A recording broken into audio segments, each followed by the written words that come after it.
This episode is brought to you by Dave, a banking app that's leveling the financial playing field. Because when you download Dave, you could get up to $500 in 5 minutes or less. No credit check, no late fees. It's part of Dave's extra cash account. Advance the money you need with no interest and then settle up later. Download Dave today at dave.com/Spotify. For terms and conditions, go to dave.com/legal. Eligibility criteria and instant transfer fees apply. Banking services provided by Evolve, member FDIC.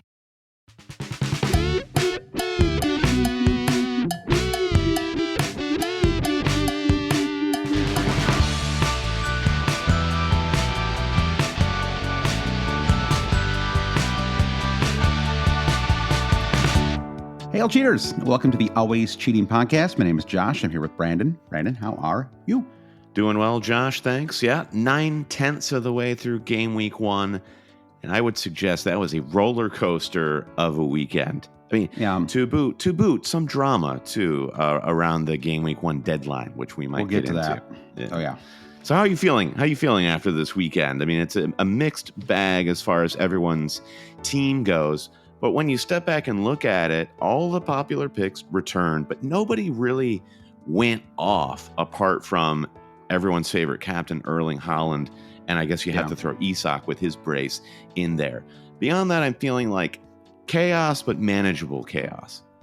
Yeah, I think Haaland is, we were joking, you and I met up at a bar in Manhattan called Smithfield Hall yesterday to watch the matches. And we were joking that the game, at this point, you basically have a lineup of 10 players that you make, right? And captaincy. The captaincy does not exist at the moment. and Haaland is a perma player. Now, of course, you can go without him, but he basically scored 2 goals on 2 touches. And I don't know when he's going to stop doing that. Like, barring injury, he will get the ball and he will score. Erling Haaland is the goal Roomba, Brandon. And I've said this before on the pod. I'm going to keep saying it until it takes off. The man is a Roomba for goals. He hoovers them up. That's a different device, actually. Because Hoover doesn't own the Roomba, do they? I don't think so. I think you're thinking about the iRobot Corporation. But yeah, I'm picturing Haaland out there bumping up against the corner flags, trying to find his way to the 6-yard box. And then, boom, suddenly his little goal tray is filled with soccer balls. Yeah, exactly. So I think it was a fun game week too. My team is fine. I'm not going to look at my overall rank at all, honestly. I have 3 players to play tomorrow. I have like you, right? Do you have 3 tomorrow as well? I do, yeah. So we both have Rashford and Bruno, plus we have a share of the United defense. You have Luke Shaw, and I have Onana in goal. Right. So we both have 3 players to go. So I'm only 8/11s through, and I looked briefly. I was like in the 2 millions or something like that going into this afternoon, and it's just too early. I mean, at this point, you're 1 game week away from jumping a million spots up or down, and I'm just not going to worry about that at all until we're a handful of weeks in. I mean, I think it's, if you got up to a great start, that's awesome. Like, go ahead and celebrate it. I saw some people being like, hey, it's a 38 game week season. Don't get too excited. It's like, why not get excited? You get a good game week. Get excited whenever that may happen. You don't know. They don't always come around. Right. It's the complaint leveraged against the U.S. women's national team at the World Cup. Like, why are you celebrating moving through the group stage with a draw? This should be a somber affair. No, I agree. We play FPL because it's fun. And I think it's actually even more optimistic than that if you're 10 to 20 points behind, like your pack leaders in your mini leagues right now. I was looking at our mini league of roughly 40 managers, 20 points behind somebody at a 50K rank. I'm at 2.5 million. That's just 20 points that I could make up. I guess the point I wanted to make there was I'm looking at all the people at the top of the mini league all have maybe 1, if not 0 players left to go. So I do think coming out of the weekend, it's still really tightly bunched. As I was saying, like, not many people exploded. So it's really just a factor of a João Pedro goal or a Chilwell assist that separate Saliba, that beautiful Saliba assist for you and many others. So let's get right into But first of all, the theme of this week's pod are 10 things we think after game week 1. It's a nod, Brandon, to the legendary Peter King, who used to do this Monday. He might still do it. I don't know. This Monday, it's one of those things, it's these sports writers, at least in America, they all can move around to different websites. They're constantly moving, and they're at the Athletic for 3 months, they move somewhere else. So he might still be doing it. I lost track of him at some point. But anyway, 10 things we think after game week 1. We're going to run through a bunch of different thoughts. We're going to talk about promising early players. We're going to talk about Liverpool. We're going to talk about the plethora of goalkeeper options that we suddenly have. So lots of different thoughts. I think it'll be a nice way for us to move through everything that happened this weekend, and then also cast an eye towards game week 2, game week 3, things like that. So it's going to be kind of some practical thoughts and advice. But before that, you got to see bad Josh. I came out of it. I came out the other side earlier than I was expecting. There was a moment when there was so much steam coming out of my ears yesterday morning that I thought, I might leave. I might leave before the main fixtures kick off because I'm so annoyed right now. I was thinking about it. I realized watching sports live with you is like being trapped in an airplane, a non-smoking airplane with a chain smoker. Like it was like this level of anxiety that was palpable. And for me, all there was to do was just to look straight forward and talk to myself. I know. And then inevitably when the clean sheet was gone, I did you the favor of not saying anything to you either. I just looked straight ahead and didn't acknowledge it anyway. I think I did tweet, "Let's go," with like 35 O's after it. But so you and I believe we did 7 FPL preview pods. We did 2 YouTube shows. More to come across all fronts, right? We'll do a Patreon pod this week. So we spent we put in a lot of time this summer talking about players and who we want and ranking people and put together our own team. And right up until the deadline, I was working on my team, and the site was starting to get shakier and shakier, right? Yeah. And so I was like, all right, let me just see what happens with the Man City team sheet. But part of me was like, I don't really want to make any changes super late. So the deadline on the East Coast is 1:30. And at around 1:15, I was like, I think I'm good. It's like, I just don't want to go back in there. I don't want to make the mistake of starting to tinker with things and have the site break down on me, and then I'm stuck. Right. And so I went and got lunch, and I was like, I'm going to check out for the final 15 minutes. Like, I don't plan to have any Man City players. Nothing's going to happen that's going to change that. So what happened was a very popular YouTube account, a fantasy YouTube account, leaks out with 5 minutes to go that there's a strong rumor that Gabriel, an immortal lock in Arsenal's defense for multiple years, one of the most popular, highly owned defenders in fantasy, it leaks out that he is likely not going to be starting in game week 1. And so I was watching this. I was watching this stream, by the way, as it happened. Yeah. Yeah. So this leaks out, and everyone who's watching this stream rushes to drop Gabriel or move him to the bench for Chilwell or bring in Saliba or something like that. Meanwhile, I am happily eating my Just Salad.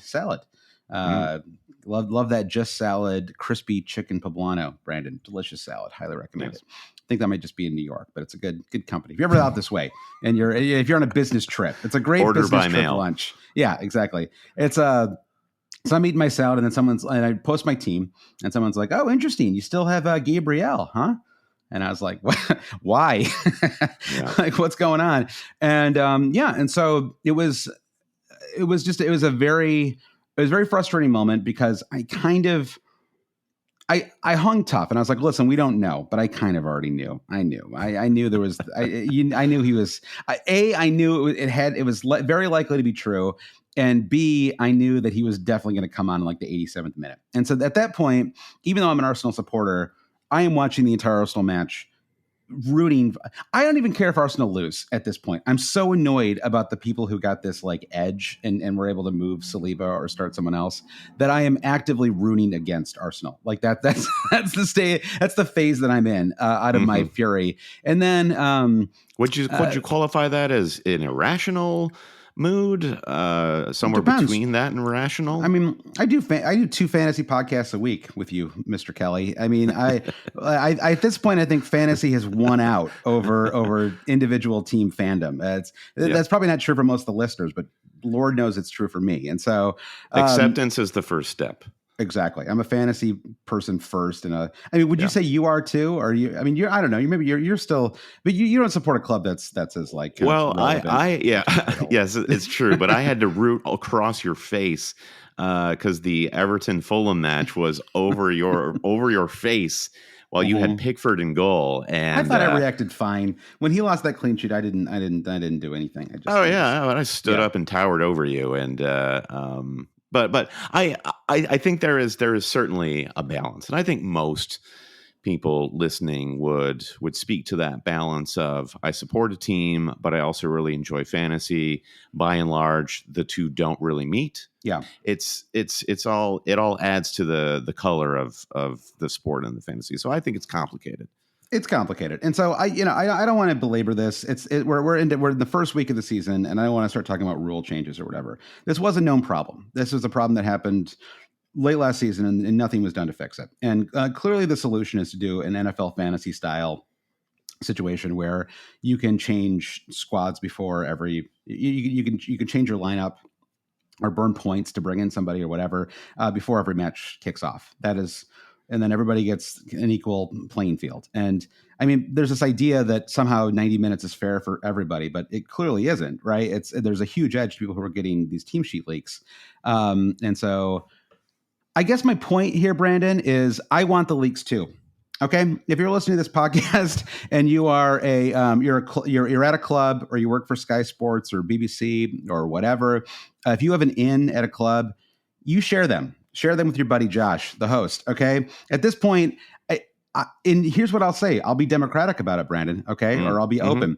When I get those leaks, I promise to share them. Okay, unless the person leaking doesn't want me to. But in general, if you give it to me, I'm getting that out into the world. Okay, there's the cheaters are, and it's not even cheating exactly, but the people who are getting like the equivalent of like insider trading are winning right now. And I want to be a winner too. Okay, I don't want to sit here and bemoan it. I just want to start cheating as well. It's like people cheating their taxes because they see billionaires cheating their taxes. Like, why am I not cheating into my taxes the way they are? And so I want to cheat. I want to cheat on my taxes too. I want people to leak clean sheet team information, and then we will share that on Twitter. We'll share it on our Discord. We will get the word out to you, the listener. Okay, let's even the playing fields by let's push this cheating as far as we can go. Is what I'm saying. Let's push it so far that the game has no choice to either.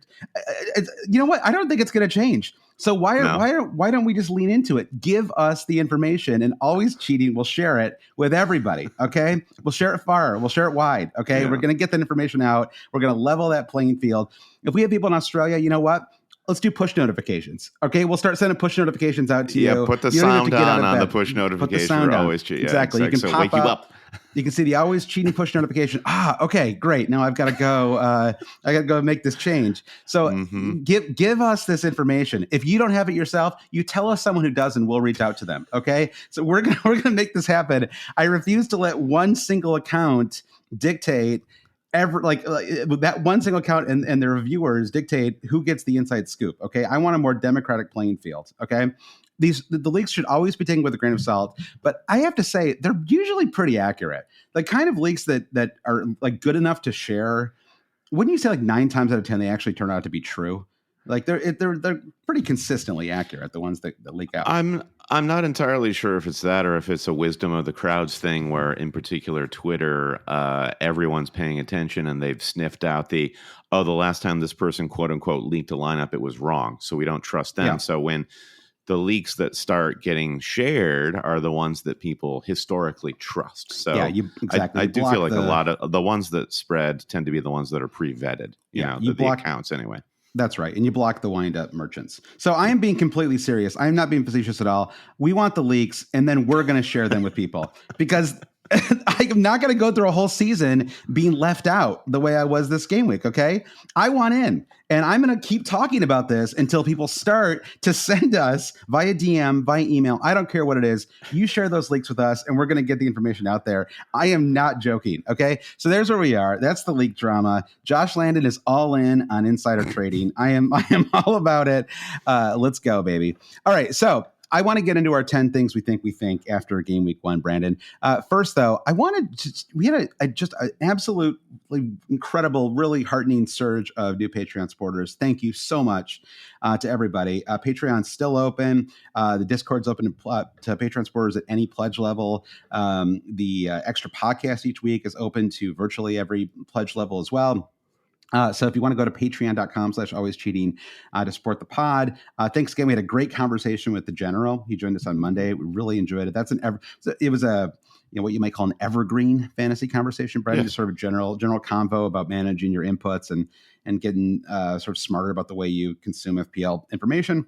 Right. And so I highly recommend going back and listening to that. That's on our supporters feed. But Brendan, do you want to thank our newest producer patrons? Quite a nice. Oh man, there are a ton here. So I'll try to read quickly, but big thanks to Sam Driver, Lawrence, Chris Fragione, Crafty Bob, Rudug, Richard Carl, Jeffrey Weber, Jeffrey Gibellina, Per Barkistan, Chris Carter. Great to see you back in the fold, Chris. Look forward to chatting with you on the Discord. Sam Crook, Matthew Conley, Henrik Walgren, Ryan Kane, Daniel Davis, Rowan Brunswick, Steph Kapp, Connor O'Neill, Ronald Geldorf, Caleb Ward, Samuel Seo, Mark Resides, JJ, Sean Murphy, it's like the dude abides or something like that. Jonathan Thompson and Matthew Skinner. And everyone who's pledged at the $10 and above tiers, your pint glasses are in the mail. And just also wanted to note, we've been working with Fantasy Football Hub as a partner for all of our preseason content. That's both our FPL After Dark series, Brandon. We've had really a lot of fun. I really have come to enjoy that. Just it's really nice to chat with people in real time, which we don't obviously most cases get to do on this podcast. So we're going to keep those going. But they've also been the sponsor for our preseason podcast as well. If you go to fantasyfootballhub.co.uk/always, you can get 50% off membership at any tier. You get your team rated by artificial intelligence, Brendan, AI, as some people shorten it. Then you get access to Optadata expert team reveals. And again, part of the fun of expert team reveals is not to copy someone else's team, but it's just the fun of seeing people who are really good at the game think through their thought process and why they're making the decisions that they make. And so that's one of the reasons that it's really cool. And that's all this. I mean, AI, it's like it's like any kind of metric. It's just fun to look and see what the data spits out and tells you, even if you disagree with it. It's kind of fun just to engage with it. So go to fantasyfootballhub.co.uk/always 50% membership on any tier. Brandon, let's take a break and we'll get back and talk about 10 things we think after game week 1. All right, we're back. Oh, man, if everyone could just hear us, Brandon, the little break we took in between, I'm still going on about this leak thing. I'm not going to rest until we get leaks, okay? You're on fire. You are on fire right now with this leak stuff. Yeah, if you can't beat them, join them. Okay, that's what I've decided. We all get there eventually, Brandon. This is like, I don't want to make any money. I'm going to go to New York and work in publishing and just be broke. And then you're like, wait a second, this isn't any fun. Why don't I go? Why don't I try to make some money? I live in New York. This is ridiculous. Yeah, so, let's all be CEOs of online sports betting companies or something. That sounds like a better path. Exactly. What are we doing here? All right, so Brandon, these are the 10 things though we think, and of course, I think ultimately, the leak aside, it only cost us a few points, and I'm feeling very positive and good about the kickoff of this fantasy season. It's been the weekend was really fun. This is a talking point. It's not something that anyone should be overly upset about. We're all going to finish, or not all of us, maybe, but the majority of us are going to finish with more than 2,000 points on the season, right? So 4 points here or there, it's just not worth getting too upset about.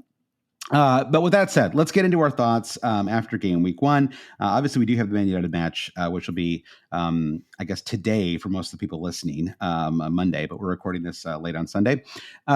So first thing we think, Brandon, is that this is kind of an obvious one, but I think a good place for us to start, which is that the popular picks were by and large the right options for game week 1. So I don't really love the term the template because I also think it's like kind of a moving target. The template can change literally in an hour, and people get mad about the template. It's like it's moving so quickly. What are you even mad at, right? It's like it's a constantly shifting. But I think there were a few players that were kind of in everyone's team, kind of starting at the beginning. I had Saka, I think, for my very first draft, and had Haaland obviously as well, and Estupiñán. I mean, I guess those would be the three that I definitely had, and all three of them came through. I mean, Estupiñán left it late, but he looked great even before that. Yeah, and I would say just generally on the defense, there were not a lot of clean sheets to draw upon this week, but everyone was delivering and attacking returns, like a Chilwell, Saliba, and a Estupiñán across my back line, all with assists, but nary a clean sheet, and each very close on bonus points as well. Yep. So I think from the forwards and midfielders, as you mentioned, all the way through the defense, just good guys. And it's funny to me where, we feel like maybe we're in the lower mid-table with our 60 to 65 point scores. And yet virtually every one of my picks is returning. So just like looking at Gameweek 1, it's shaping up to be a high-flying season. I hope it holds, because it's a lot more fun to see your players return than it is to just get blanks every week. I mean, there are a couple of concerns that we'll obviously get to, but the attacking players you highlight, Saka's goal, while I think the threat of Arsenal kind of started to dwindle in against Forest in the second half, what we saw from Saka and Odegaard in particular was just like them picking up where they left off at their best last season. As with Haaland, which we already commented on. I mean, was there any part of you that thought Haaland is not touching the ball at all at the end of last season? He didn't score in the Champions League semifinal, nor did he score in the Champions League final. Barely even got a touch in the Community Shield. Yet we all held strong, and then bang, couple of touches, couple of goals, and the captaincy delivers. Was there any point of view that was that when you were like nervous having Haaland capped going into Gameweek 1? No, I can't say that I was, honestly. I wouldn't say I ever really thought twice about it. And part of it is just that I knew how widely, even before you get into the effective ownership, right? And for anybody new to that term, basically it just means that if you own a player, you have 100% of that player, right? And if you captain them, you have 200% of that player, right? Because you get their score doubled. Obviously, if you triple captain, you get 3 times. So the and actually, one of the people in our mini league did triple captain Haaland, right? Sam Danby. So congrats to him. Nice 13 points on the triple captain. Nice way to start the season. Definitely. Yeah, I thought that performance City against Burnley was interesting because, people have remarked about how Pep is just like worships the ground that De Zerbi walks on, and he's trying to bring a little bit of that play on the counterattack, like draw in the opposition. Like Ederson was just standing on the ball for long stretches of time. And Burnley, I liked this version of Burnley where they weren't just like a compact Sean Dyche defensive team. Vincent Kompany had them just out there, like kind of like pressing when need be, and when they got the ball, there was some interesting movement.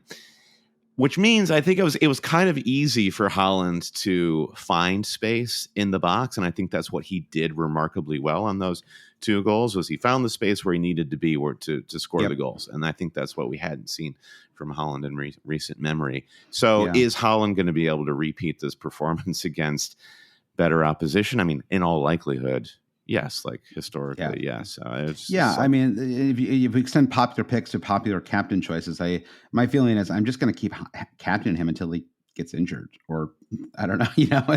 I don't know until I just can't. I really can't see a scenario where I'm not captaining him against anybody. I'm just trying. Way to Arsenal. Yep. Way to Liverpool. Yep. Like that's just gonna, and if you include those 2, like what's the other time? Way to Man United. I don't know. It's like one of the Saturday takeaways, which is applicable here, was how far behind the curve Luton Town appear to be. So I can see a game week scenario where Haaland has maybe a tougher on the road opponent, and you've got somebody like Rashford or Saka home Luton Town. I will consider it. Let me ask you this. I mean, if you had Mo Salah in your squad, would you captain him over Erling Haaland in Game Week 2? Well, I mean, there's a little bit of drama that we have to address because of the way Salah was substituted. Now, how much of this is performative? Because Salah must let the world know that he cares deeply only about took him, playing. 2.5 football. minutes to. I think they added an extra minute of extra time just because of how long it took him to get those gloves off. It took forever. Yeah, I mean, we've seen Salah do this before, but what's going on there? And Liverpool. It was just a strange performance from them. They looked sensational for the first 20, 25 minutes, but then Chelsea kind of figured out the midfield, and Gallagher and Enzo Fernandez were just laying waste to the Liverpool midfield. Clearly, that could change. Like, which one of these midfields is going to get their hands on Caicedo? And that could change the fate of somebody like Mo Salah and Liverpool. Yeah, Liverpool, dude. I mean, even though McAllister was actually pretty good, I thought today, it does feel like. I don't know. I mean, honestly, they could probably just keep playing him there. Maybe I guess you lose something in the central midfield spot, right? If you have to play McAllister out of position, he's certainly competent enough to play there. But yeah, I thought it was an interesting that match was. Well, I mean, okay, I guess we can talk about Nicholas Jackson a little bit here because he was a popular pick, got very popular as time wore on, and Kuka got injured. I feel like we had at least one other forward that got injured too. It was kind of heavily rumored that Darwin wasn't going to start. He had been a popular, not necessarily among us, you and me, but like a popular pick among many. And so I sort of found myself with Jackson on my team, and it was like I didn't necessarily even want him that much, but it just made sense. I could afford him, and suddenly I had Jackson. I thought he played well, but you know what? I thought he played well. He got the yellow card is whatever. I'm not worried about that, but I think he had some. I think he seemed a little nervous out there, and also he's playing Liverpool. I mean, it's when Virgil van Dijk is in the box trying to stop you from scoring goals, he's generally going to win that battle, right? So he's not going to be playing Virgil van Dijk most game weeks. So do they play? I think I'm trying to remember who they play in game week 2. Is it away to Wolves? No, that's Brighton. Chelsea play West Ham away. West Ham, yeah. So away to West Ham. I think that's fine. And then in game week 3, Chelsea play home to Luton. Game week 4, Chelsea play home to Forest. So certainly, I'm planning to hold Jackson through game week 4. But what did you think about Nicholas Jackson? I'm higher than you on Nicholas Jackson. I thought his performance was actually really good. I'm not sure if I don't think he looked, for the record. Yeah, I don't think he looked nervous so much as it was just Chelsea trying to gel as a team. You could see that they, were still trying to develop some chemistry with all of these new players, particularly Chukwuemeka. I mean, he had a nightmare like first 15 minutes, and then he looked amazing for the rest of the match. So I could just see this Chelsea team like growing in understanding and chemistry, even just within the course of 90 minutes. So going into game week 2, I feel super high on Nicholas Jackson. I'm actually really glad that I'm already as invested in Chelsea as I am, because based on that Liverpool performance, I think they're going to have a really, really good Ben Chilwell. Well, we'll talk. Okay, let's. You know what? I'm going to push just because we're already talking about it, Brent. I'm going to reorder our questions here just a little bit, and let's put Ben Chilwell second on our little list here, so we can move right to him, because I think that thought number 2, thing we think number 2, Brandon, is Ben Chilwell, and these are all collective. These are not just my thoughts. I'm channeling you here as well, but this is actually mostly you. I'm barely involved. Ben Chilwell looks like he could be this season's highest scoring defender. Thoughts? Yes? No? Yes, I agree with this thought that I had. It is a thought I had. He was so far up the pitch. I mean, it's ridiculous, like out of position in favor of our fantasy teams. He was hardly a wing back. He was just a winger. He was waiting for the ball. It was like Rico Henry was kind of doing some of this for Brentford too, just like almost waiting on the midfield line to help bring the strikers into the attack.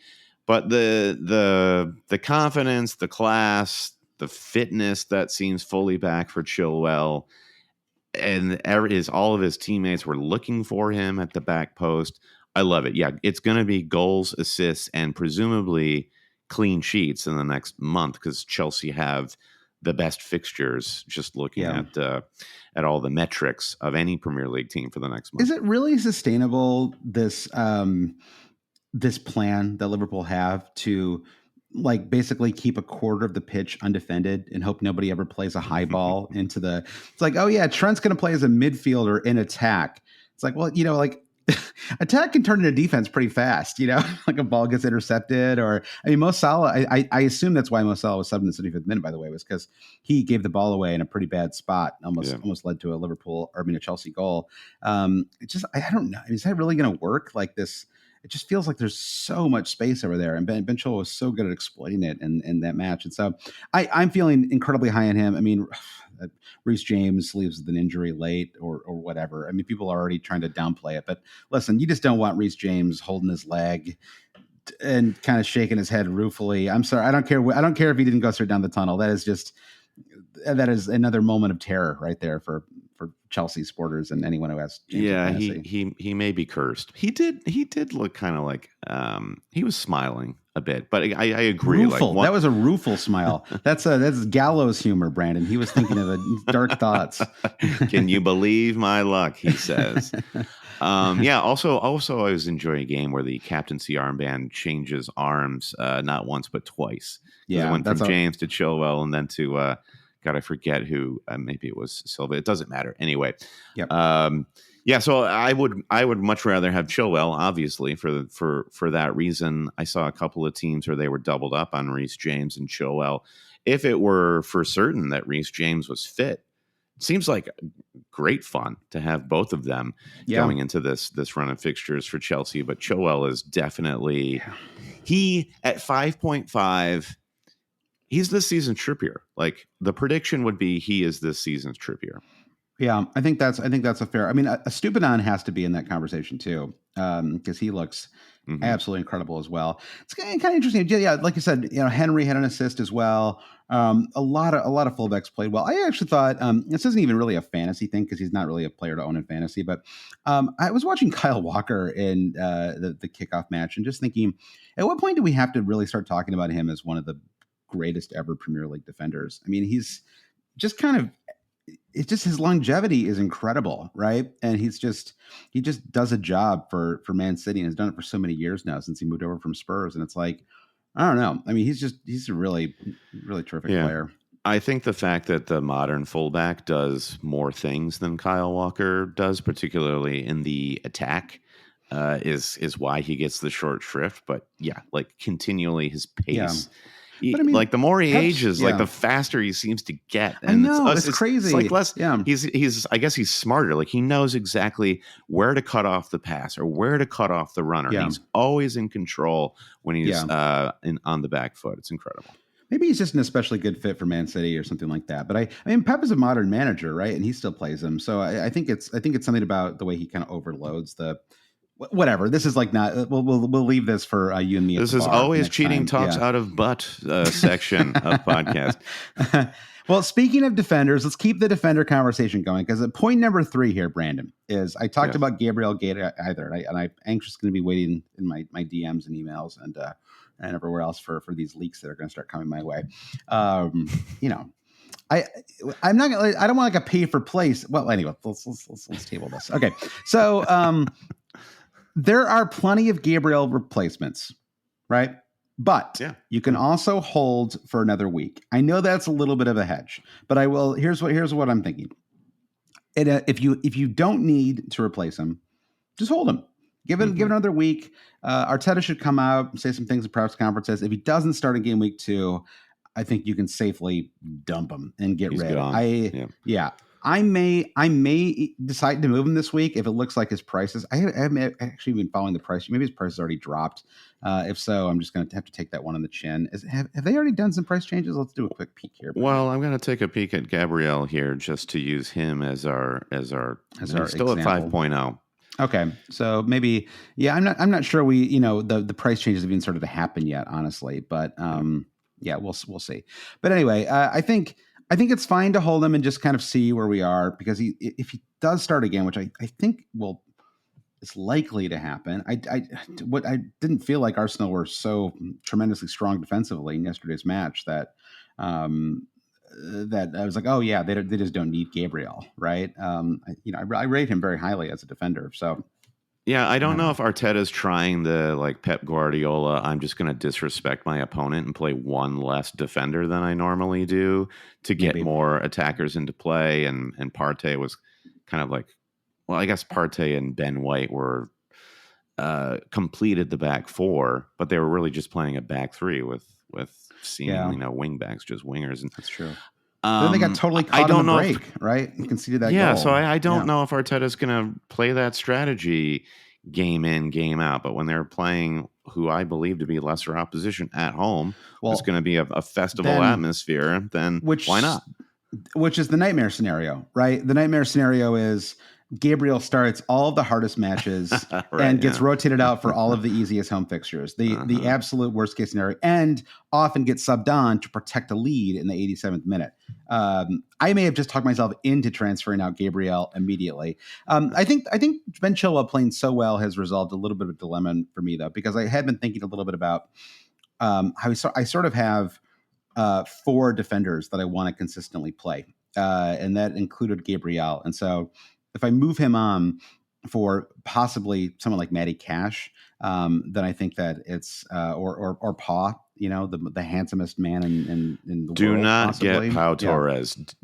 First of all, Aston Villa. We need to save a separate thought. That's true. They're a disaster area, and Pau Torres looked completely clueless when he got onto the pitch. I think we have to cut them a little slack. I think Mings is kind of he's a hugely important player for them. And for him to go off with what seems to be a very serious injury, I think it discombobulated them a little bit. I'm not sure they were really, because I thought they were playing reasonably well until that injury. Once the injury happened, he was kind of, all bets were off. So I think if you can get to Van Dijk, if you don't have Ben Chilwell and you can get to him, the problem is that Gabriel's only $5 million. So obviously, if you don't have Estupiñán yet, I think that he's the obvious replacement, but most people listening probably will have him. So if you can get to Chilwell, I think that's an option. You could consider Colwell, the Chelsea, the 4.5 million center back. I didn't think he had an especially good game. He got very lucky on that Salah goal, the offside goal. He almost played him on. But he's another cheap option. I mean, they have these 2 really easy home fixtures coming up. So that would be another one. I mean, I'm trying to think. I guess part of the reason why I think it's okay to hold a week for Gabriel is looking at Game Week 2, the Game Week 2 fixtures, and there's another Friday match. Forest play Sheffield. I don't see that one fixture where I'm like, oh yeah, I would love, outside of maybe Van Dijk, but again, he's $6 million. It's hard to get there, right? Spurs, they play Man United. Man City host Newcastle. Man City keep a clean sheet there, but I could see them conceding. I would view this Gabriel move not through the lens of Game Week 2, though, because you're already at the point where you're spending a transfer that you didn't expect to spend in your defense. Right. You'd much rather be spending your transfers in your midfield and your forwards to try and jump on attacking form. So I would just look at whatever the best defender in that price point is for the next, 1 to 2 months. So I would be looking at Sven Botman at 4.5, even though, yes, they're away at the Etihad. Newcastle were awesome against Aston Villa. Rico Henry, who was, despite my better judgment, in the top 10 of our top defender rankings. And he was good, right? Yeah, he was good. Johan Wissa, really advanced. Mm-hmm. You were not very high in Wissa either, and he had a nice little goal. So. Well, to backtrack a little bit or backpedal, I was Brandon Kelly's spin zone has just entered the room. Trying to fade Brentford, and I was proven wrong. I thought they looked very strong against Spurs in a very interesting competitive match. All of Brentford's assets look pretty good.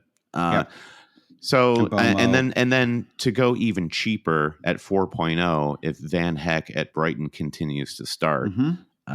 Brighton have good fixtures even in Game Week 2, where they are away at Wolves.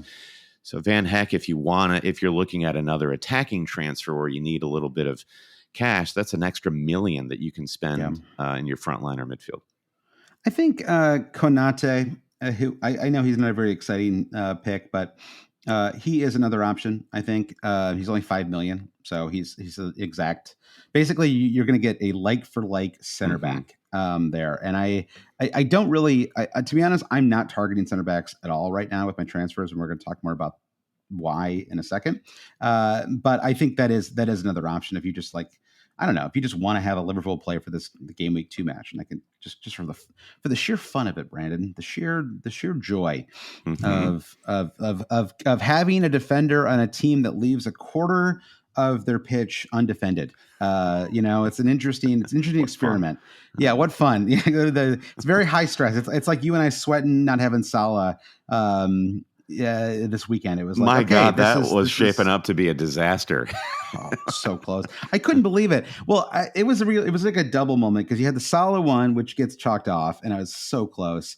And then I was kind of like, then Chilwell gets an assist, and I was like, okay, I can handle that. But then he scores a second later, and then I actually turned my TV off for a second, and then I went to Twitter, and they're like, oh, it got chalked off, and I went back and turned the TV You're off. Back, baby. Because he was by my first bench spot. All right, so let's move on to number 4. Thing we think number 4, Brandon, which is Alvarez. Probably now I would say he is. I won't even hedge this much. I think with Kevin De Bruyne likely out for several weeks, Alvarez is a safe starter in the Man City squad. There's always a chance of rotation, right? I did not think that Jack Grealish would get 0 minutes in game week 1, right? There's always a chance of rotation, but I think he's quite a safe starter, especially because Pep sees him as a Kevin De Bruyne replacement. But the De Bruyne part of it is an important part because you have to know what you're getting with Alvarez, right? You are getting a player classified as a forward who is going to play as a midfielder. And that's fine. Like, you will get assists, but I think that's going to lead to some frustration for some people who bring him in this week, right? Which is they're not getting a tag team partner with Erling Haaland. They're getting a playmaker. I don't know if that's entirely true. What you saw on Friday was interesting. Was the playmaking between Foden, Alvarez, and Haaland, and it was like Foden and Alvarez together were meant to make a Kevin De Bruyne. Yep. I could see the tactics where Alvarez is playing farther forward, more as a front two with Haaland, and Foden is playing more of the KDB role. It really is a question of the fates of Grealish and Foden, how Alvarez is deployed. I thought Foden played pretty well, and it seemed like he was being tasked with being more the playmaker. It just so happened that Alvarez got the assist to Haaland because he just had the vision inside the 18-yard box. You made a late move for Phil Foden. I think we can talk about Man City generally right now. And you made a late move for Phil Foden for your squad once it was leaked out that he was starting. Yeah. He played well, didn't get any goals. Is kind of immediately a doubt for starting game week 2, though. I think we have to say, honestly. Not that he necessarily deserves it, but just because there's plenty of options, right? So are you feeling good about Foden? Is he kind of maybe first on your transfer list? Are you, where are you right now with Phil Foden? I don't know, to be honest. So I decided to bring him in. I brought him in prior to the Man City team sheet leak, and then knew I would drop him immediately if I saw that he wasn't starting. And understanding that he was going to start felt to me like fun. First match of the season, get an attacking player on the best attacking team in the division. And it also just seemed like an aggressive play to kick off the season. He needed an attacking return ultimately to justify this aggressive maneuver. And now, generally I agree. I'm with an asset that is shrouded in doubt. De Bruyne, unfortunately, going off with an injury, I do think gives me more hope that Foden will see more minutes. In what capacity, as we've discussed, I'm not entirely sure. Yep. We will get one more team sheet data point midweek when Man City hosts Sevilla for the Super Cup. That's right. What team sheet is going to come out midweek? Is Foden going to be a part of it? I don't think this has ever worked in any scientific way of like Pep rotates midweek and weekend. So if Foden doesn't play midweek, then he's a lock for the lineup of the weekend. But at least will give us a little bit more direction. So I'm waiting for that. If Foden, say he plays 90 against Sevilla, yeah, I might just transfer him out and bring in anybody from, Richarlison, Maddison, Matoma, who I basically dropped Matoma to bring in Foden, and I thought Brighton and Matoma both look good. Brandon, this leads us right into thing we think number 5, Brandon, which is the midfield options are stacked this season. So many great midfield options. And Bomo proving how valuable it is to be on pens, right? Gets that pen, gets that nice, easy 7-pointer this week. Villa's Diaby. You and I watched that match at the bar yesterday, and Brandon, that is a long day when you start drinking at the bar at 7:30 or whatever, 7:50.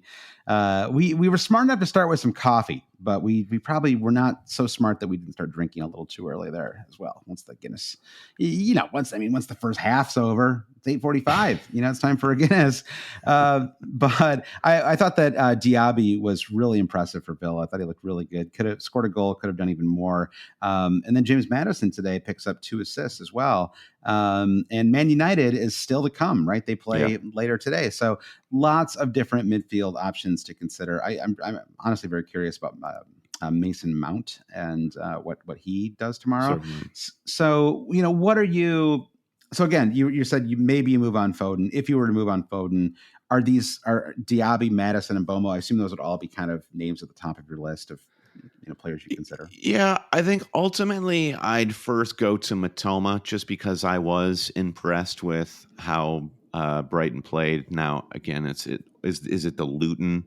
Is it the Luton effect that we're going to see time and time again this season? I don't know, but Matoma found himself in so much space on the left, and I honestly felt lucky just to get away with him having six points fantasy wise. I think it could have been a lot worse for Matoma non-owners. In terms of me being afraid behind the couch and not having Diaby at Villa, no, I'm unafraid. Also, I have Ollie Watkins, and also I'm not sure I want any Villa player after that performance.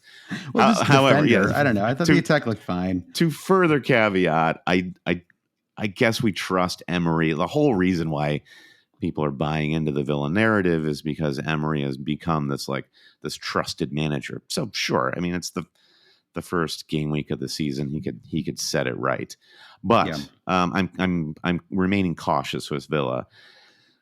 Spurs, I wonder with James Maddison just how it was such a peculiar match, that one Spurs Brentford, where Brentford. It was like Brentford or the better team, Spurs, man for man, the better, more expensive players. I would suspect that Spurs will finish above Brighton by the end of the season. No one's really going to argue with that. But that said, I wasn't quite sure how well Spurs were playing. The goal that Maddison was involved in was a set piece. We've seen him take these dead balls time again. He's like a maestro of delivering a dead ball. And that cross he served to Romero was perfect. Now, I saw Holly Shan's tweet. He had 6 key passes. Like, he's doing the thing that he always does. He's creative playmaker in the midfield. I don't know. Is he too expensive? Would you go for Maddison at this point if you just had an empty spot to fill? I have to I got a blank slate Maddison. I got to get there with him. I have this idea that he's just never quite as good as he should be. Right. It's like he's never quite consistent enough. There's just some kind of I don't know. And it's like, maybe it's unfair, but it's like, that's kind of where I just struggle with him a little bit. And then look if he's the playmaker, who's in front of him? Richarlison, I thought, looked totally off it. Son didn't really do much. Kulusevski saw enough of the ball, but he also looked a little ragged. So I feel like, I heard this somewhere, I can't remember where the suspicion was Spurs are going to look kind of bad for one, maybe 2 months, and then they will be one of the better teams in the division for the rest of the season. So we'll see how long it takes Ange to really get his claws into this team.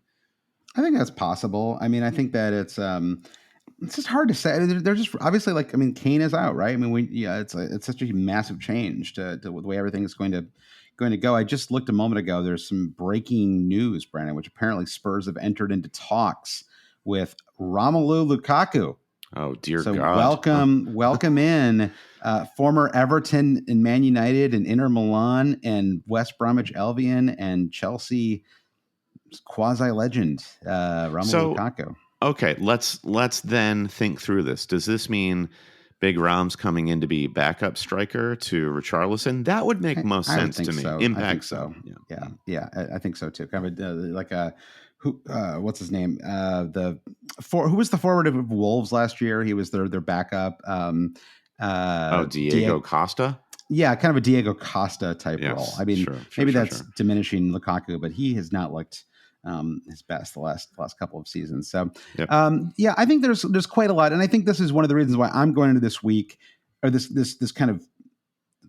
week, thinking about transfers, thinking about my own team, and even though I had a kind of I'll call it like a B- opening game week, which is totally fine. I'm excited because I feel like there's a lot of options. The Premier League, it feels like we're going to have a little bit of there's going to be some bad teams this year, it looks like. I mean, I think, and I honestly think that that's not always the case. I think in recent years, we've had a lot of promoted teams that came up who kind of immediately looked very competent, right? I think Fulham last season, Brentford a couple of years ago, giving back to Wolves, a handful of seasons before that.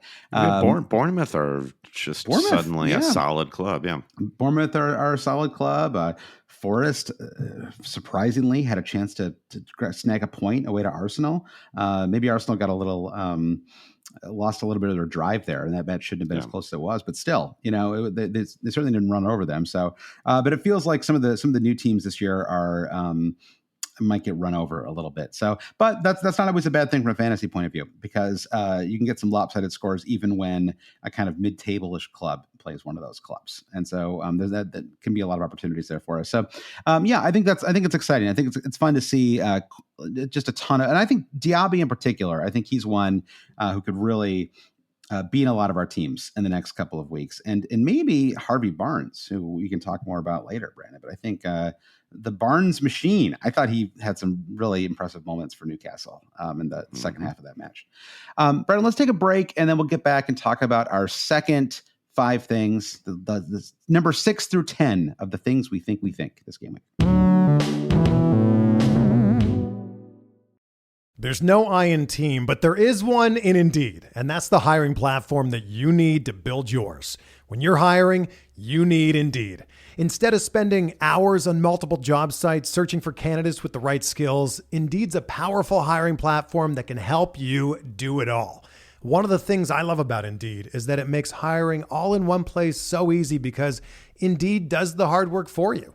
They show you the candidates whose resumes on Indeed fit your description immediately after you post, so you can hire faster. Join more than 3 million businesses worldwide that use Indeed to hire great talent fast.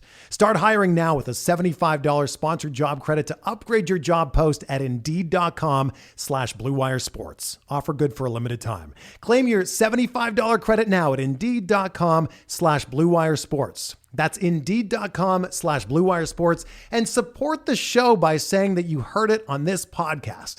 Indeed.com/Blue Wire Sports. Terms and conditions apply. Need to hire?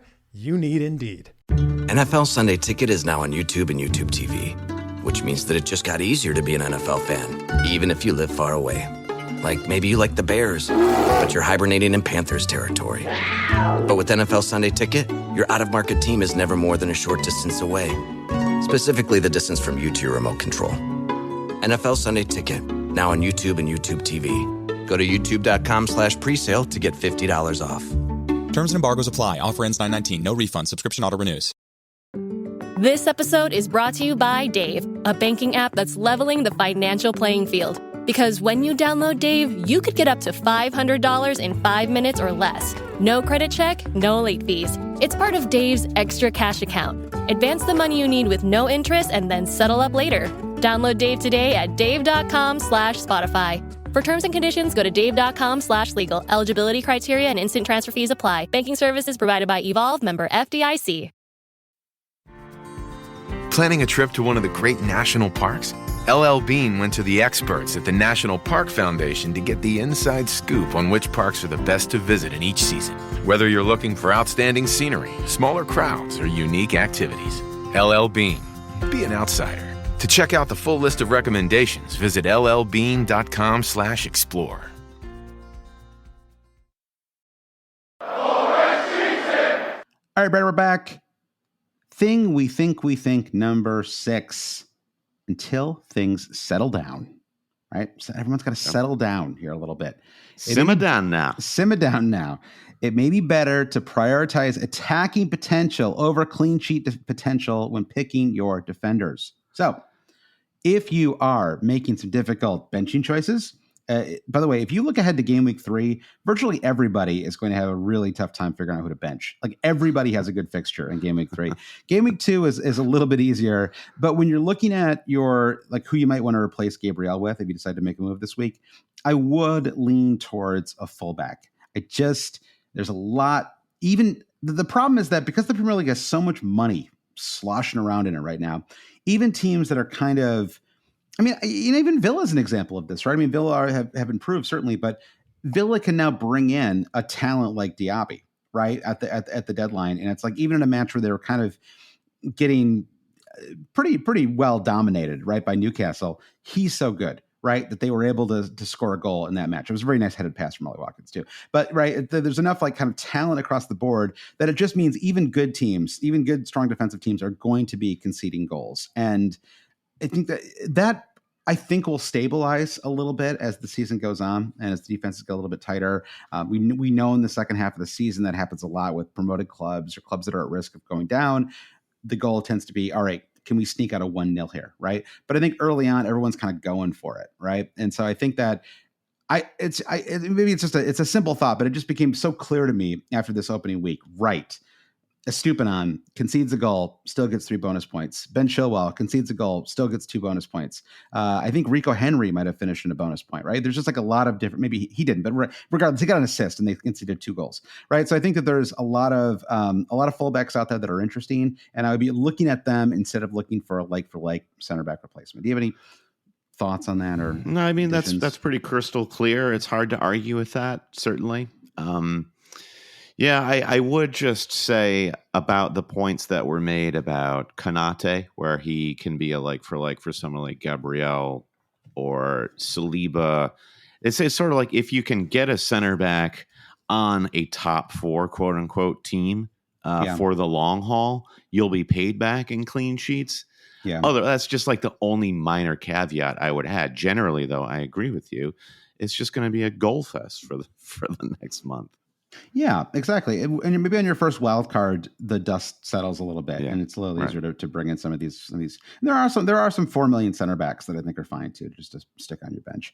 All right, so number 7, Brandon, is more of I guess it's a statement. It's just true. This is just I don't even think this. I know this to be true, which is that we have so many great goalkeeper options this season. Right. We just late breaking news, Brandon. Roberto Sanchez immediately moves to the top of the list. You pointed out, I actually didn't realize that Courtois had gotten injured. I was curious why that move had happened. So that happened just like in the last couple of days, right? Yes, Thibaut Courtois did his ACL. Robert Sanchez comes into Chelsea. Kepa goes to Real Madrid. I don't understand how Chelsea was the club that sort of like broke new ground in paying, a cajillion dollars for Kepa back in the day. Everyone's like, wow, new era. Kepa keepers are really expensive. And ever since they brought Kepa in, they have been cursed.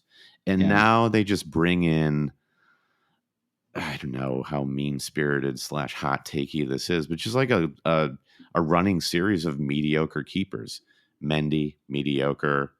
Robert Sanchez, fine, but probably mediocre. I didn't see any level of confidence in him playing out of the back. Yeah, tough spot, right? I mean, he like just moved to the club and he's starting a day later. That's fair. But I do wonder if there are other keepers out there that Chelsea just somehow keep missing out on. Yeah, you do wonder. I guess they maybe have time to make one last move. But if they don't, and if they do end up getting Caicedo, which looks like they still might, then a 4.5 million starting keeper for Chelsea is pretty good. I mean, that's something we'll have to consider.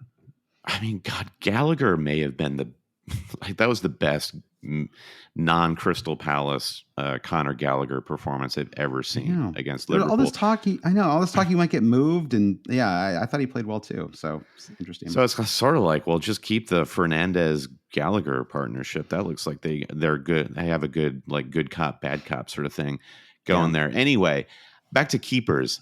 I don't think I have an opinion on this just yet. Onana, who could be a sneaky best keeper in the game, we might know more after the Wolves match. Yep. Or maybe Manchester United concede a stupid goal and we still don't know anything.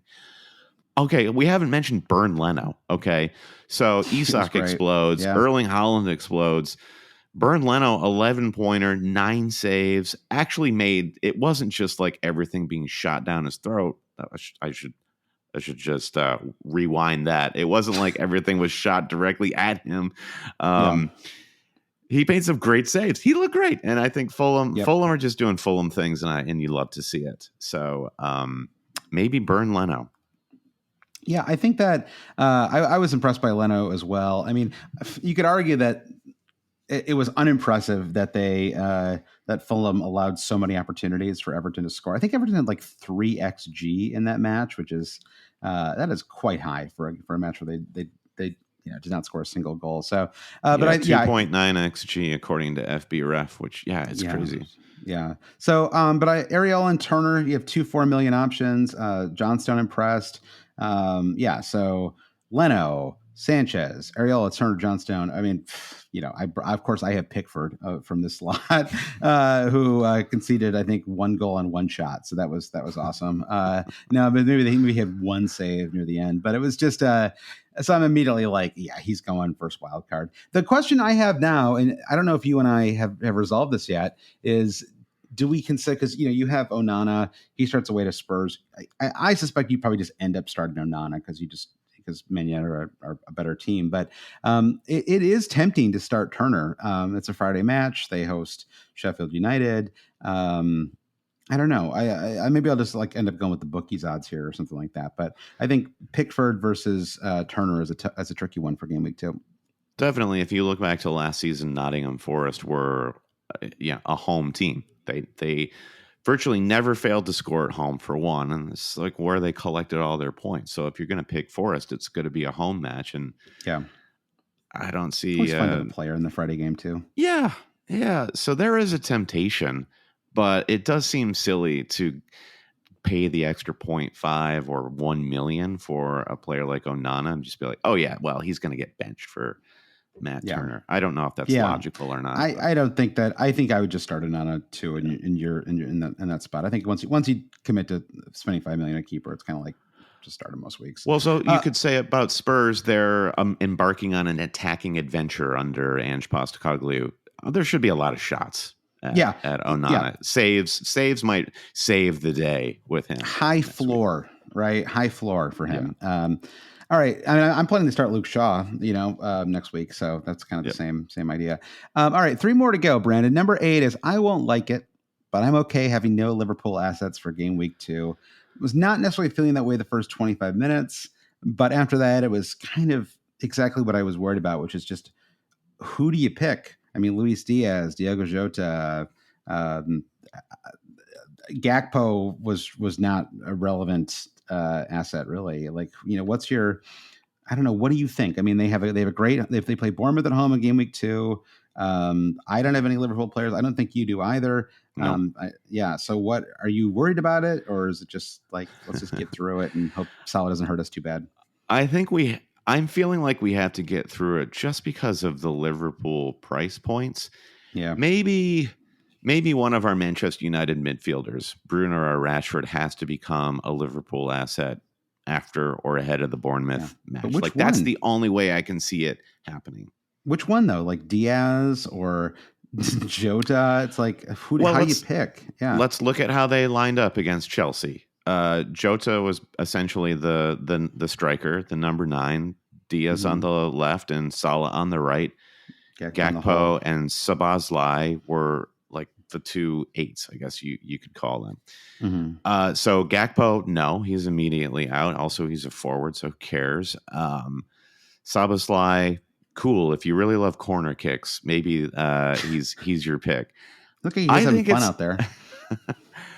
I think I'd just go for Luis Diaz because I think he's the cheapest, and he's no less attacking than Jota based on what little I saw of them in the preseason than this Chelsea fixture. I mean, Jota's going to be the one closest to goal. He's good. Yeah, I guess maybe Jota. I just like I don't feel good about any of them is the problem. I could see any one of them not starting game week 2. Right. Even Diaz, who scored, I could see him not starting in game week 2. And so if I'm already kind of doing that kind of math or that kind of like, it's like, well, what's even the point then? Right. Like, it's like if there are 5 or 6 different players who are all maybe equally likely to score, I think we could see a Darwin start as well in game week 2. So if you have all of these different options and there's no kind of go-to, it's kind of a Man City problem, right? Which is that you have Haaland and Salah are the 2 goal Roombas. And then you have these kind of this like wide array of other options who, can get you a brace on the right day at the right time. But it's like throwing a dice, right? And it's like, like you might, if you're trying to get a 6 or whatever, it's like, one of the 6 times you're going to get it. And is it worth it? It's just, I don't know. Yeah. I think that the fixtures are so good for Liverpool, then it's going to cause a lot of people to think. But so my gut feeling coming into the season was, wow, Liverpool have made a couple of signings that are exciting. Yep. Maybe they're going to push for second place, or they're going to, at least be strongly considered for the top 4. Based on what we saw on Sunday, it's just more of the same from Liverpool, and that they're still in the recovery mode of the great Mane, Firmino, Salah era. And we're just going to see more of that. And as fantasy managers, we're just going to have to grit our teeth as they go through some easy fixtures and bang in 3 or 4 goals. Do you think it's ultimately worth it to spend the extra 0.5 million to get a Liverpool asset in, and then the fixtures change and suddenly you become uncertain about rotation?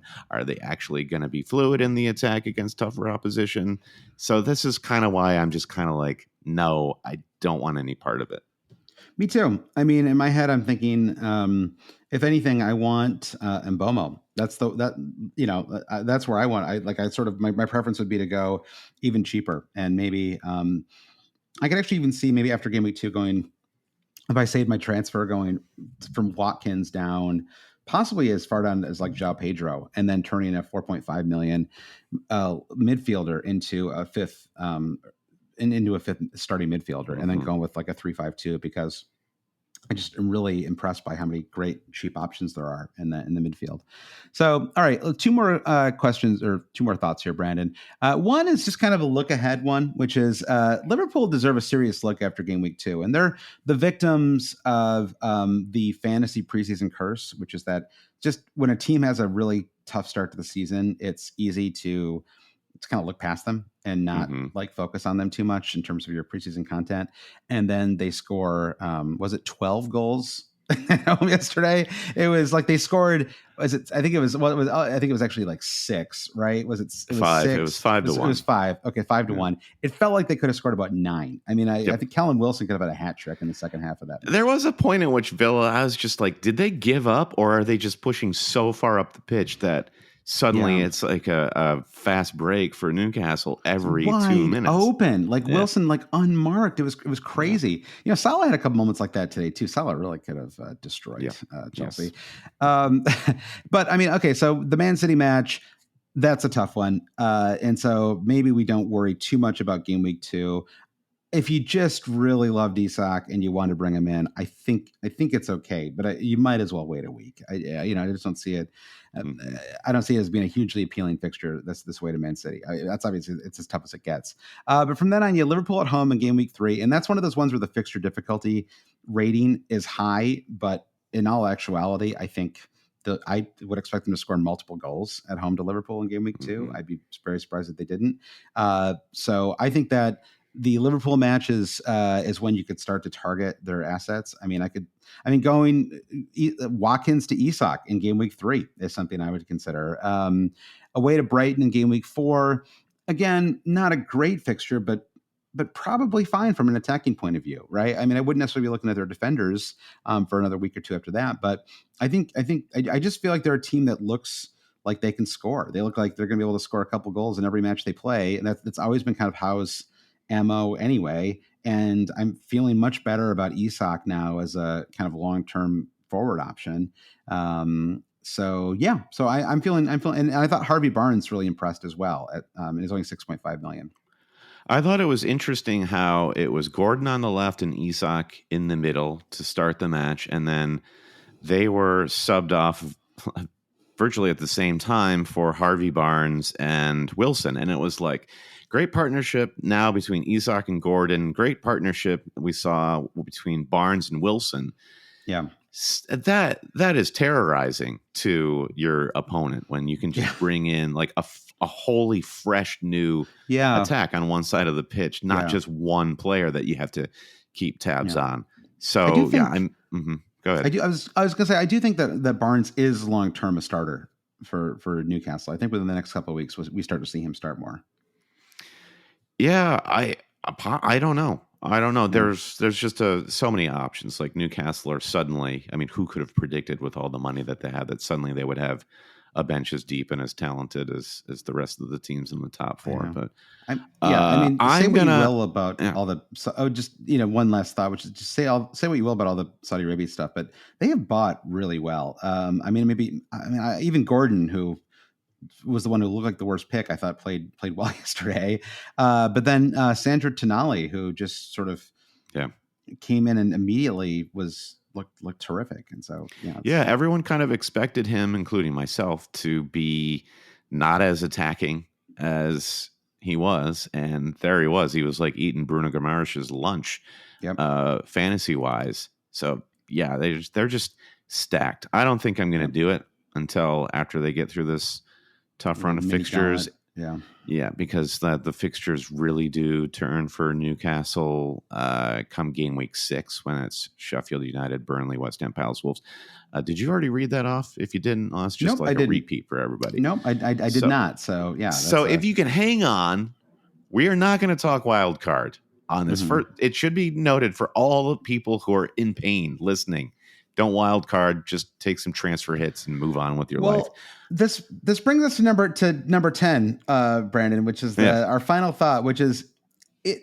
I agree. I don't think most people will need to wild card unless your team is just absolutely insane. Apologies to our friend Eric Freeman, by the way, who accidentally activated his bench boost. You don't need to apologize. It wasn't your fault. I apologize to him in a general sense. I felt bad for him when that happened. He suddenly realized with dawning horror once game week 1 kicked off that he had activated his bench boost without realizing it like 6 weeks before, like when the game launched, and he'd never unactivated it. Did you remember, wasn't there, it was like 6 years ago, maybe even longer, where there was a bug in the game where when game week 1 kicked off, some managers, and I think you were one of them, it looked like you'd played a bench boost like or free something. Head or I remember being with you at game week 1, and you were struggling for oxygen in that moment, but they fixed it. So I wondered when I saw that for our friend Eric and the bench boost that was the same thing, but no, he just made a mistake. Yeah. So, but anyway, number 10 is it's fine to knee jerk in a game week 2 transfer. There's just no reason to save a free transfer just on principle. Like, I feel like a lot of people are going to advocate for being patient and for holding on and giving yourself flexibility with 2 transfers. And I just don't always see the value in that. I think sometimes people get really caught up in the appeal of having 2 free transfers. And sometimes if you've got a problem or there's a player you really want to target, I think you should just move, especially now because the price changes get really aggressive early on in the season. And suddenly you're like, oh, I really wanted that player. And the player I wanted to take out for him has already dropped 0.2 and he dropped 0.1. It's like $500,000 can suddenly move in one direction or another. And so I think it's okay to move early. And I think unless you've got a clear plan for what you want to do with 2 transfers, like in game week 3, and again, look at game week 3 before you make any game week 2 transfers, because my team looks insane for game week 3. I love all of the fixtures. Like basically I already like don't know who I'm going to bench, right? And so so think about that with game week 3. Like, okay, I've got 2 free transfer game week 3, but I don't need to make any moves here. So if that's the case, you can almost see game week 2 as like a free transfer, because you probably won't need to use one in game week 3. So this is a great opportunity to maybe be a little extra aggressive. Maybe this is the week when you say, you know what, I'm just going to go for Diaby and just see if it works out. Take a little bit of a punt like that. That you're just really feeling Diaby here. I just thought he played well. I like the cut of his jib, Brandon. Mm-hmm. Good jib. Mm-hmm. Watkins at $8 million.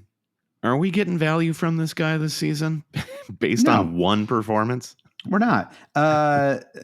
He's a 2-week punt. He might be gone after game week 2. Let's see. I mean, I don't know. Of course, it's easy to say now, and then when he scores 2 goals next week. I know. I don't want to turn on him this early, but so many red flags on Villa. But we believe in all the villain supporters out there. It's gonna turn around right quick. All right. Well, those are our 10 thoughts after game week 1. So thank you for listening. If you want to support the podcast, which would be awesome, you can go to patreon.com/alwayscheating. We'll do an extra podcast later this week. We'll talk more about game week 2 in depth. That'll most likely come Thursday evening. So keep your eyes out for that. Once again, that's patreon.com/alwayscheating. Brendan, do you want to thank our producer patrons? Yeah, big thanks to our biggest supporters, Mike DePietro, Trevor Ingerson, our buddy Chris Howell, Babs Kuhn, James Holland, Dave Wagner, Lodahl, Nick Wright, Lazaros Janos, Jesse Halstead, Bruce Kerr, Brian Chin, Blair Jacobson, Todd Byerly, Andy Portlock at FPL Merch, Kerry Swanson, Jefferson Turner, Buffalo Wild Mings, Francis Moore, Sam Shower, Caleb Robbie, Vulgar Paulson Kruger, Alex Holcomb, James Keatley, The Saint, Bob Fox, Craig Jackson, Shalin F. Kadakia, Terrence O'Donnell, Paul Herzig, Heath Cram, Thomas Tislov, Noah Louise, Travis Grant, Julio Pena, Linus Vennerstrom, Dan Parsons, James C., Matthew Skinner, and Frode Jacobson. Rate, review, and subscribe. People are heeding the call, Josh. I'm seeing 5 stars everywhere. And I'm naming lights. So thank you all for doing that and sharing the pod wherever you can. That really does help us. And follow us on social media so you can keep up with what we're up to. Most active on Twitter at HailCheaters. For all this info and more, visit alwayscheating.com. All right. Thanks, everybody. And send in those leaks. Talk to you soon. Leak.